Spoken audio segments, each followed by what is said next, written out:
ادي نور السيد هو اللي هيلعبها قصيره عند محمد عاشور الادهم، يلعب البينيه حلوه المره دي، حلوه احمد عادل، خطيره للجونه، خطيره للجونه، العرضيه والراسيه جول. لسه بتكلم عن عرفة السيد، وهو عرفة السيد هو سيد الجونة في الوقت الحالي، وبيسجل الأول لمصلحة الجونة.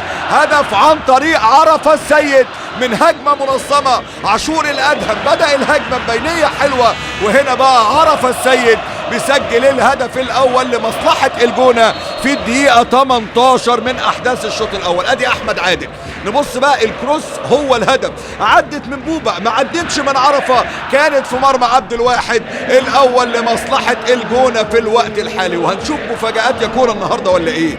هنشوف مفاجآت يا كورة النهاردة ولا إيه؟ لكن هي المحاولة وآدي هي الكورة.